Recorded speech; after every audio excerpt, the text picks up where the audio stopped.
travaille avec 6-7 galeries en France, et quelquefois à l'étranger aussi, qui ont mes tableaux en permanence ou qui, une fois tous les 3 ans environ, exposent mes tableaux en solo. À ce moment-là, c'est une exposition personnelle. Là, je suis en train de préparer la Galerie Songe dans une exposition fin novembre dans un mois, donc je vous invite oralement. Si vous voulez voir des infos, vous allez sur mon site bligny.fr. Et puis, j'ai une exposition que je prépare pour Sainte, la Galerie Victor Hugo, où j'expose depuis 25 ans, mais c'est une expo personnelle. Et puis la galerie de Ardelot, près du Touquet, qui s'appelle la Galerie Dupuis, où j'expose là aussi depuis 20 ans. Donc c'est au printemps, les 2 expositions personnelles préparées, ce qui implique à chaque fois une 60aine de tableaux dans chaque galerie. Donc c'est juste pour vous donner une indication de l'activité d'un peintre professionnel, en quoi ça consiste. Voilà. Qu'est-ce que je peux raconter d'autre? Je fais un hommage dans ce texte, ce livre est un hommage collectif par les Sarah, comme photographe, mais Patrice de la Perrière, mon préfacier et mon éditeur, l'éditeur étant le Léopard d'Or. Alors Patrice de la Perrière, c'est une sommité dans le monde de l'art, tout simplement parce que c'est le directeur de la revue L'Univers des Arts, qui est une revue nationale, que vous trouvez dans tous les kiosques, qui est pratiquement mensuelle ou maintenant bimensuelle, je crois. Et Patrice de la Perrière a fait bien sûr des textes dans ce livre, y compris la préface. Je vous parlais de la galerie Victor Hugo, la fille des galeristes, en fait, et journaliste Arte. Et elle a écrit, elle me connaît depuis longtemps, donc elle a écrit un très beau texte sur les villes, sujet que je peins régulièrement, les villes américaines, surtout Vancouver et San Francisco.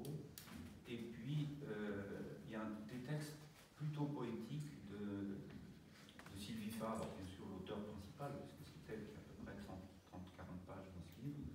Et puis, mon ami Lama Drolju, qui est un lama occidental, qui est canadien d'origine, canadien anglais, de Vancouver, mais qui a fait des retraites de 3 ans, ici à la Boulay, au Temple.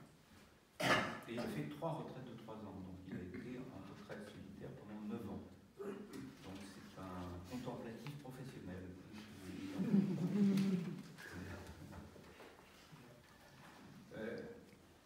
La méditation est très à la mode actuellement, on en entend parler partout. Vous connaissez Mathieu Ricard sans aucun doute, que j'ai rencontré, que je connais, on a eu l'occasion de se croiser plusieurs fois. La peinture est la forme qui me convient le mieux pour la pratique de méditation à l'occidental, parce que tout simplement c'est une pratique laïque. On n'a pas besoin de s'encombrer de religiosité, on prend ses pinceaux, sa toile et on commence. Et on est focalisé attentivement sur ce que l'on fait, et je peux vous assurer que la paix et la joie en découlent dans les pratiques religieuses.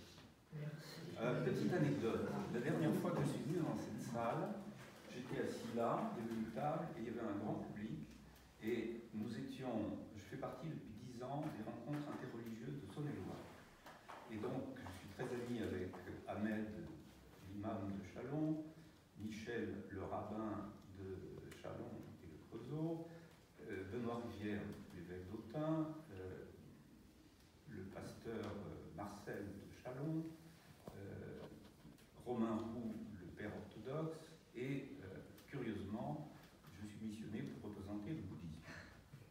Donc j'étais ici et nous parlions de concert avec nos amis, parce que c'est une bande d'amis, même une bande de copains et de copines, hein, et aussi, je pense à Nicole Séjourné, qui représente le catholicisme, donc l'évêque d'Autun, quand il n'est pas là. Et donc, nous parlions ici de l'unité transcendante des religions. C'est-à-dire, en fait, que toutes les religions enseignent la même chose. Et la même chose, c'est quoi? C'est la recherche de la paix et de la joie, tout simplement. Et la peinture qui mène.